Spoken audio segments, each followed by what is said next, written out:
End of Napoleon III. 1870 September 2ஆம் நாள் France பேரரசர் 3ஆம் நெப்போலியன் பிரஷ்ய படைகளால் கைது செய்யப்பட்டார். இதுவே இரண்டாம் பிரெஞ்சு போரின் வீழ்ச்சிக்கும் ஜெர்மன் பேரரசின் உருவாக்கத்துக்கும் வழிவகுத்தது. 1860களுக்கு பிறகு பிரஷ்யாவின் பிரதமராக இருந்த ஓட்டோ வான் பிஸ்மார்க் ஜெர்மன் பேசும் அனைத்து மாநிலங்களையும் ஒரே பேரரசின் கீழ் ஒன்றிணைக்க விரும்பினார்.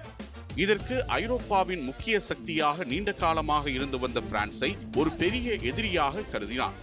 ஸ்பெயின் அரியணை சர்ச்சையின் போது பிரான்சுக்கும் ஜெர்மன் பேரரசுக்கும் இடையில் நடைபெற்ற பேச்சுவார்த்தை பற்றிய தகவல்களை வெளியிடும் போது பிஸ்மார்க் ஒரு தந்திரத்தை கையாண்டு பிரான்சை போருக்கு தூண்டினார். எம்ஸ் தந்தி என்று அழைக்கப்பட்ட தகவல் வெளியீட்டில் பிரெஞ்சு தூதரை பிரஷ்ய மன்னர் அவமதித்தது போன்ற எண்ணத்தை உருவாக்கினார். எம்ஸ் தந்தி பிரெஞ்சு மக்களின் தேசிய உணர்வை தூண்டியது. இதனால் பிரான்ஸ் 1870 ஜூலை 19 அன்று பிரஷ்யா மீது போரை அறிவித்தது. போர் தொடங்கிய போது பிரான்ஸ் ராணுவம் விரைவான வெற்றியை எதிர்பார்த்தது. ஆனால் பிரஷ்ய படைகள் ஜெர்மன் மாநிலங்களின் ஆதரவுடன் மிகவும் சிறப்பாக திட்டமிட்டு போரில் ஈடுபட்டன. பிரான்சின் பிரதான படைகள் மெட்ஸ் நகரை முற்றுகையிட்டன. இரண்டாவது பிரெஞ்சு ராணுவமான ஆர்மி ஆஃப் ஷாலோன்ஸ் 3ஆம் நெப்போலியன் தலைமையில் மெட்ஸில் உள்ள படைகளுக்கு உதவச் சென்றது. ஆனால் பிரஷ்ய படைகள் இந்த ராணுவத்தை இடைமறித்து செடான் நகரில் முற்றுகையிட்டன. செடான் நகரம் மியூஸ் நதி மற்றும் உயரமான நிலப்பகுதிகளால் சூழப்பட்ட ஒரு கோட்டையாக இருந்தது.